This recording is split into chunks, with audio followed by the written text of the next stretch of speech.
रब्बे कदीर ने कलाम मुक़द्दस के अलावा और भी आसमानी किताबें नाजिल की। हज़रत मूसा अलैहिस्सलाम पर तौरात, हज़रत दाऊद अलैहिस्सलाम पर ज़बूर, हज़रत ईसा अलैहिस्सलाम पर इंजील को नाजिल किया। इनके अलावा दीगर रसूलाने इज़ाम पर किताबें और सहीफ़े नाजिल किए, लेकिन अल्लाह रब्बुल इज़्ज़त ने किसी भी किताब और किसी भी सहीफ़े की हिफाजत का जिम्मा अपने ज़िम्मे करम पर ना लिया।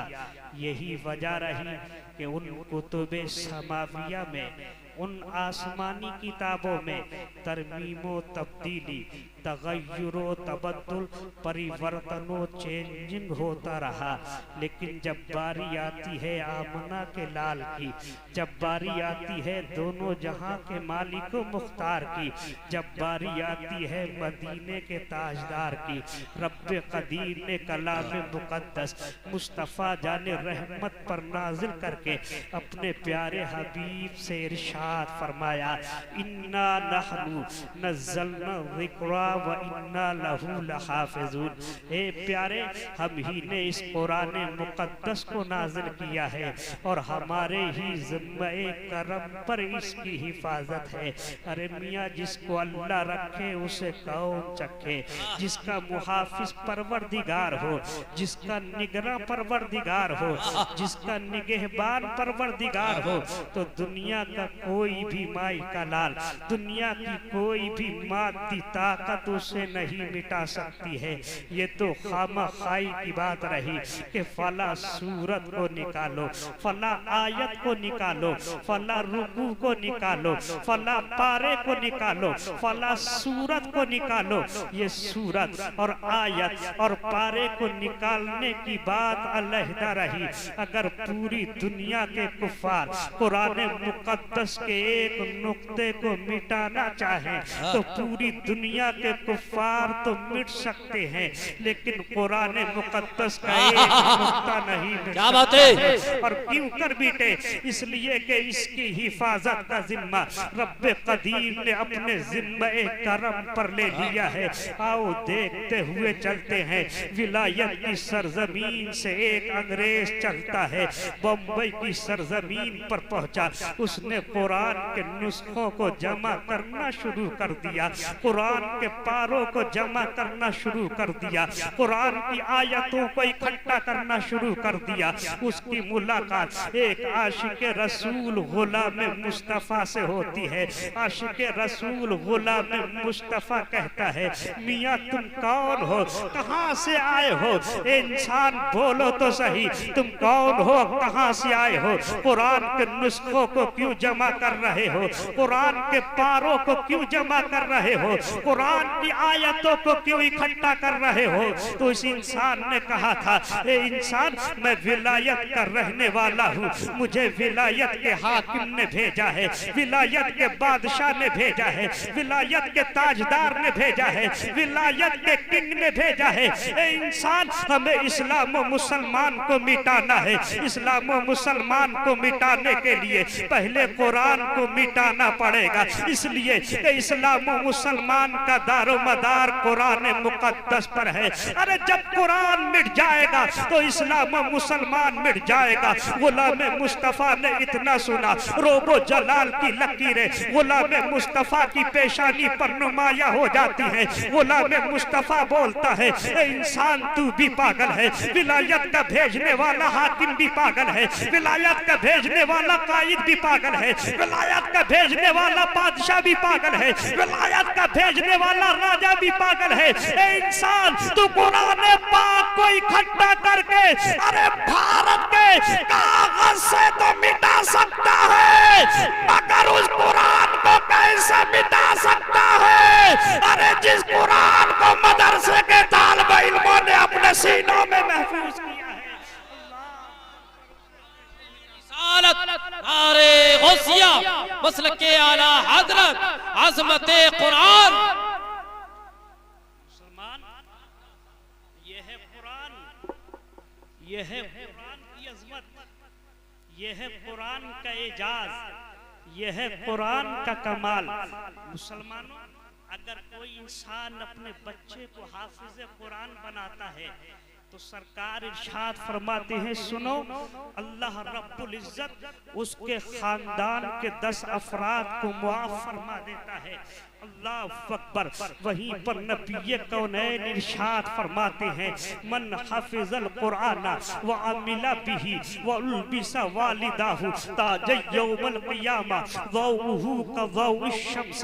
मेरे प्यारे आका इरशाद फरमाते हैं, ए लोगों, जिसने हाफिज कुरान, जिसने अपने सीने में कुरान को महफूज किया, जो कुरान का हाफिज बन गया, और उसके साथ साथ जिसने कुरान पर अमल भी किया है, सरकार इरशाद फरमाते हैं, ए लोगों, परवरदिगार उसके वालिदैन के सर पर एक ऐसा चमकता और दमकता ताज रखेगा जो ताज सूरज की रोशनी से ज्यादा चमकदार होगा, जिस ताज की रोशनी सूरज की रोशनी से ज्यादा होगी। अल्लाह अकबर। ए मुसलमानों, अपने बच्चों को इंग्लिश पढ़ाने से पहले हाफिज कुरान न सही, कारी कुरान जरूर बना दो। अपने बच्चों को डॉक्टर बनाने से पहले हाफिज कुरान न सही, आलिम कुरान जरूर बना दो। अल्लाह अकबर। हाफिज कुरान की शान तो देखते चलो। आका करीम इरशाद फरमाते हैं, ए लोगों सुनो,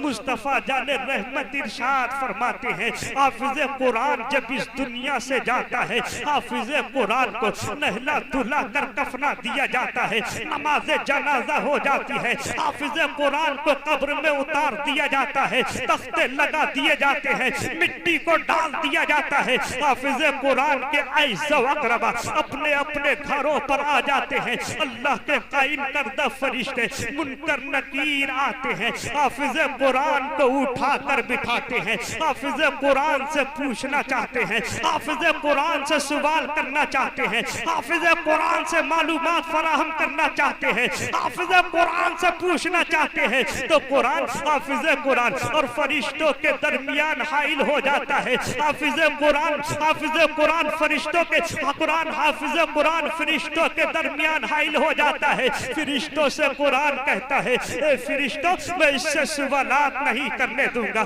मैं इससे बात पुरुष नहीं करने दूंगा, मैं इससे मालूमात फराहम नहीं करने दूंगा, मैं इससे सवालात नहीं करने दूंगा। तो कुरान से फरिश्ते कहते हैं, तुम कौन हो? हटो, हमें अपना काम करने दो, हटो, हमें सवालात करने दो, हटो, हमें मालूमात फराहम करने दो। अल्लाह अकबर। तो कुरान कहता है, ए हाफिज कुरान, ए फरिश्तों, तुम पूछना चाहते हो मैं कौन हूँ? सुनो, मैं उसका वो साथी हूँ जिसने सर्दियों की लंबी लंबी रातों में मुझे पढ़ा है, गर्मी नहीं देखी मुझे पढ़ा है, बरसात नहीं देखी मुझे पढ़ा है, जाड़े नहीं देखे मुझे पढ़ा है। तो कुरान से फरिश्ते कहते हैं, ए कुरान, अरे तू कब तक इसका साथ ना छोड़ेगा? तो कुरान कहता है, ए फरिश्तों, अरे मैं उस वक्त अपने इस साथी का साथ नहीं छोड़ूंगा, अरे जब तक मैं अपने इस साथी को कब्र से ले जाकर जन्नत में दाखिल नहीं। नारे तकबीर, नारे रिसालत, तहफ्फुज़े कुरान, अज़मते कुरान, हज़रत अल्लामा आसिमुल क़ादरी साहिब क़िबला जिंदाबाद, जिंदाबाद, सुभान अल्लाह, माशाअल्लाह। बड़े खुशकिस्मत हैं वो लोग जो अपने बच्चों को हाफिज कुरान बनाते हैं। अब जिनके बच्चे हाफिज कुरान होते हैं, उनके वालिदैन बड़े खुशकिस्मत हैं। दुनिया में भी वो इज्जत पाते हैं और आखिरत में भी वो इज्जत पाएंगे। मुसलमानों, आओ देखो, कोई एक आखिरी बात कहकर रुखसत हो जाऊं। इस कुरान की हिफाजत का जिम्मा मेरे रब ने लिया है, दुनिया के किसी इंसान ने नहीं लिया, दुनिया के किसी माई के लाल ने नहीं लिया। इस कुरान का जिम्मा रब कदीर ने अपने जिम्मे करम पर लिया है। और कैसे लिया है, आओ देखते हुए चलते हैं। सरकार आला हजरत के खलीफा है, सरकार आला हजरत के, यानी ईरान की सरजमीन है, ईरान की सरजमीन पर एक मुनाजरा हो रहा था। हर धर्म के इंसान वहां पर मौजूद हैं, ईसाई वहां पर मौजूद है, मजूसी वहां पर मौजूद है, हर हर धर्म का इंसान वहां पर मौजूद है। ए मुसलमानों, ईसाई बोलता है मेरा मजहब सच्चा है, अंग्रेज बोलता है मेरा मजहब सच्चा है, यहूदी बोलता है मेरा मजहब सच्चा है। वहीं पर एक इंसान खड़ा हो जाता है, मुसलमान खड़ा हो गया। मुसलमान बोलता है नहीं, ना तो तुम्हारा मजहब सच्चा है, ना तुम्हारा मजहब सच्चा है, ना तुम्हारा मजहब सच्चा है। अगर मजहब सच्चा है तो हमारा सच्चा है, अगर इस्लाम सच्चा है तो हमारा सच्चा है। अल्लाह अकबर। लोगों ने कहा अगर मजहब तुम्हारा सच्चा है, अभी हम तुम्हें इम्तिहान की कसौटी पर आजमाते हैं। एक आग के लिए गड़ा खोदा गया, उसमें लकड़ियां जमा की जाती हैं, और जैसे ही लकड़ियां जमा की, मुसलमान से कहा गया कूदो। उधर आग चल रही थी, उधर बगदाद की सरजमीन पर हजरत गौसे आजम के मजार के अंदर हजरत पीर अब्दुल हमीद चिल्ला फरमा रहे थे। हजरत पीर अब्दुल हमीद से गौसे आजम फरमाते हैं, ए पीर अब्दुल हमीद, ये वक्त हमारे मजार में चिल्ला करने का नहीं। जाओ, नाना जान के दीन की हक्कानियत को चैलेंज किया जा रहा है। ईरान की धरती पर जाओ, ईरान की धरती पर नाना जान के दीन की हक्कानियत का ऐलान करा दो। अल्लाह अकबर। हजरत पीर अब्दुल हमीद अर्ज करते हैं, सरकार कहाँ बगदाद है, कहाँ ईरान, कैसे पहुंचूं? हजरत गौसे आजम इरशाद फरमाते हैं, ए पीर अब्दुल हमीद, जब हम यहाँ पर लेकर ईरान में होने वाले मनाजरे को देख सकते हैं, तो हम तुम्हें आने वाहिद में इस बगदाद से ईरान भी पहुंचा सकते हैं। अलगरज ये हजरत पीर अब्दुल हमीद ईरान, बगदाद से ईरान पहुंचे। वहां पर देखा मखलूक खुदा का इज्तिहाम कसीर है, लोगों की भीड़ भाड़ है, लोगों का जम्मे गफीर है। हजरत पीर अब्दुल हमीद ने कहा, ए लोगों, तुम्हारा गुरु घंटाल कौन है, तुम्हारा कायद कौन है, तुम्हारा सिपह सालार कौन है, तुम्हारा रहनुमा कौन है, बोलो तुम्हारा कायद कौन है। लोगों ने कहा था, ए लोगों, हमारा कायद ये है, हमारा गुरु घंटाल ये है, हमारा रहनुमा ये है।